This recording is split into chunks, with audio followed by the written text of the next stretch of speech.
اللہ کے محبوب علیہ السلام کے ایک صحابی گھوڑا فروخت کر رہے ہیں، تو ایک صحابی اور آئے تو انہوں نے کہا کہ یہ گھوڑا بیچتے ہو؟ کہا ہاں بیچتا ہوں۔ کتنے کا؟ کہا 500 درہم کا۔ تو عرب گھوڑے کے اوپر سواری کر کے چیک کرتے تھے، دیکھتے تھے، ٹرائی لیتے تھے۔ تو گھوڑے کے اوپر جب ٹرائی لی نا تو واپس آ کے کہا کہ اس کا 600 درہم لوگے؟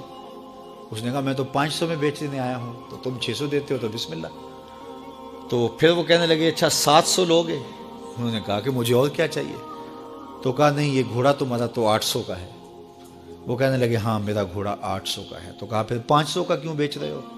کہا میری مجبوری تھی، میں نے بیٹی کی شادی کرنی تھی اور میں مجبوری سے 800 کا گھوڑا 500 میں بیچ رہا ہوں۔ انہوں نے کہا میرے صاحب، میرے بھائی، میں تو 800 میں لوں گا، جب ہے 800 کا ہے تو میں 500 کا کیوں لوں؟ انہوں نے کہا بسم اللہ۔ انہوں نے 800 روپے پیش کیے اور گھوڑا لے لیا۔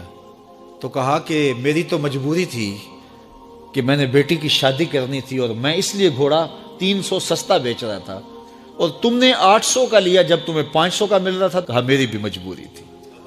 کہا تمہاری کیا مجبوری تھی؟ کہا میرے رسول کا فرمان میری مجبوری تھی۔ کہا کیا رسول اللہ کا فرمان ہے؟ کہا ہمارے رسول نے ہمیں سودا خریدنے کا حکم دیا ہے، کسی کی مجبوری خریدنے کا حکم نہیں دیا۔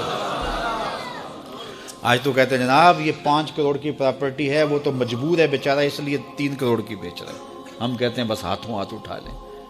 یار اگر کوئی بندہ اپنا گھر بیچ رہا ہے اس لیے کہ وہ مجبور ہے اور وہ 1 کروڑ روپے کا ہے، تو ہم اس کو 50 کا کیوں خرید رہے ہیں؟ جب ہے 1 کروڑ کا، 1 کروڑ کا خریدے۔